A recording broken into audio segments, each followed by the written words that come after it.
That's what I'm talking about. A big shout out to the Hicksville cheerleaders and our videographer Ethan Madsen for getting that promo for us. Thank you, ladies. Yep. Thanks, Ethan. Great job. This is the Tim and Chuck Show, Week 6 edition. 6. Season's halfway over, Chuck. I know it. Yeah, got some big games to talk about. Yep. They do. As the weeks go on, they just get bigger and bigger. That is exactly right. Not like my bank account. Week 6 matchups. Yep. Let's start in the Western Buckeye League, Chuck. Alrighty. We've been talking about Defiance a lot this season. That means they're winning. Yep. 3-2, coming off a big 20-0 win over OG last week. 3-2, 3-1 in the league.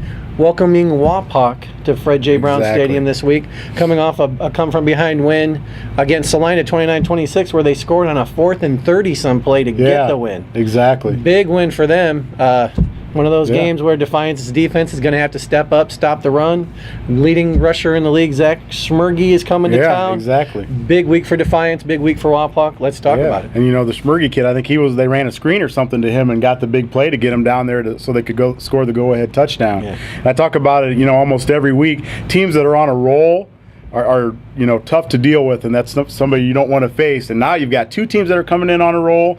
You know, I think Wapakoneta's won three straight. 2 of those 3 I think have been shutouts. You know, so they're coming in really hot. And Defiance, same way. They threw a big monkey off their back. They went over, took care of business with the Titans. Yeah. And you know, they're coming in off a roll too. Yeah, and there's one thing that I really love about this. When I talked to Jerry Beauty this morning, Defiance's head coach, I asked him about, you know, this is a big game, league implications, playoff implications. He's like, and I said, you know, it's week 6. Most coaches don't like to talk about that. And he says, we embrace that.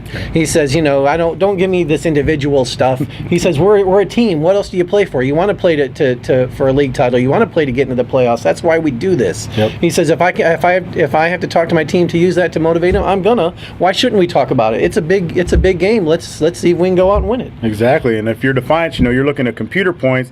You know, they're there on the edge toward the bottom half of those top 8 spots. Yes. And you might not have to worry about number 9 Cloverleaf. You know, I don't know where that's at.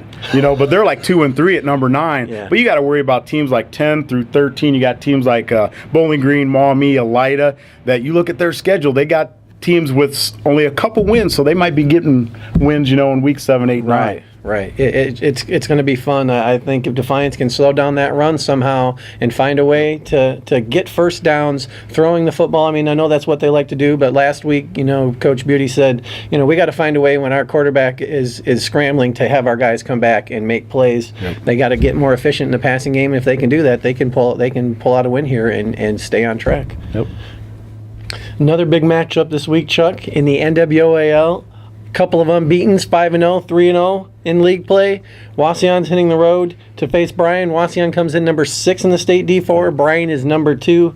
Big. Just absolutely huge, you know, and it comes down to 2 sort of different trains of thought on offense. You come in Wasion, they love to run the ball. You know, they had a running back put up big-time numbers last week. Axel Buter. Exactly. You know, school record numbers. 335. Yeah, and then you come in and you've got Bryan.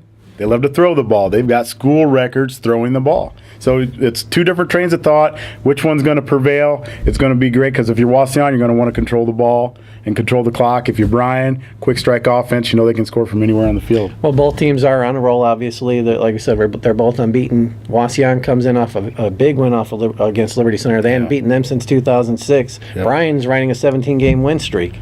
Dating back to 2011, their last loss was in October 14th against Liberty Center. So I think one of the things that we need to talk about in this game, we talked about the offenses have playmakers. Whose defense is going to step up and make plays? Yeah, and that's the thing. That is key right there, especially when you're dealing Wasion's side, when you're dealing with a Bryan offense with a quarterback that can break pocket and make big plays with his feet as well as his arm. You got to do little things like tackle him in the open field. You know, they're going to have to really focus on, you know, dropping hips, buzzing feet, all to get in position to make a tackle to bring him down, because you can't let him break tackles and get 50-yard gains if you're Wasion.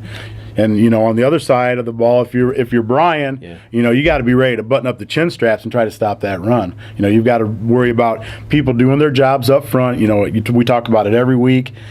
Games are won and lost up there in the trenches. So those guys up front, those linebackers, really got to fill holes and control gaps so that they can stop that running game. Yeah, that's going to be an exciting game for fans over that way for sure. Yep. Let's talk about the Rose Insurance Collision of the Week. We're going to do something a little different with that this week. Instead of just jumping right in and talking about it, why don't you listen to it first? Wow. Holy moly. Wow. Bam! Whoa.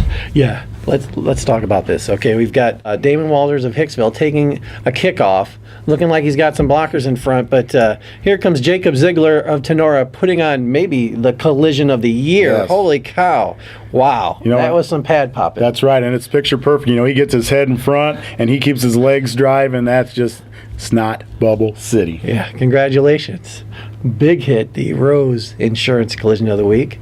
Now we've got a couple of plays for you this week for the Power Plays of the Week. A couple of nice catches, Chuck. Yes, exactly. Well, let's talk about the first one. We got Derek Dravis of Tenora down the sideline, going up, making a great catch with Johnny Giesecke of Hicksville all over him. It looks like he's got his helmet on the ball. Still comes down. Yeah, Dravis, he high points it. Everything's perfect. It's just who's going to be man enough to pull it down. I think at that point, it's how bad do you want it? And that's a great catch by Derek. The second play is a catch by Caleb Johns of Hicksville. He goes up in the air on a high throw. Here comes Dravis hitting him low, bobbles the ball, comes down and makes a great catch. Yep, exactly. Another nice play. Great concentration to be getting hit, bobbling the ball, and still come down and make the reception. Yeah, those are your Power Plays of the week. Congratulations to both guys who made those catches this week. And finally, we're going to talk a little bit about a couple of things that caught our attention on this week's video. That is done again by our videographer, Ethan Matson. He goes out and does a great job every week. Yep. So he's got the banner, he's got his camera on the banner. The Tenora kids are coming through. Here comes Kurt Colley busting through and just getting swallowed up by the banner. You know what, Tim? Even in the GMC, even the banners and the signs will hit you in the GMC. We're not making fun of Kurt. That just caught our attention because we can't leave it that way for Kurt. So we're going to talk about something that he did during the game that also caught our attention. Okay, give him a positive. All right, so he takes the handoff, busting through the line. Looks like someone's got the angle on him. He just runs into the referee. Yep. All of a sudden, the Hicksville kid pulls up because he's not going to take out the ref too. Kylie makes a great move. Next thing you know, he's in the end zone. In the end zone. That's just how Coach Kraus drew it up. Way to run that play. Up the middle, off the ref. That's right. Nothing but end zone. Off the scoreboard. Fantastic. Nice job, Kurt. Thanks for letting us pick at you this week. But big win last week for Tenora over the Aces. I think that's all we got for you for week 6. Why don't we come back and do this again in week 7? All right, you talked me into it. All right, we'll see you then. Have a good one.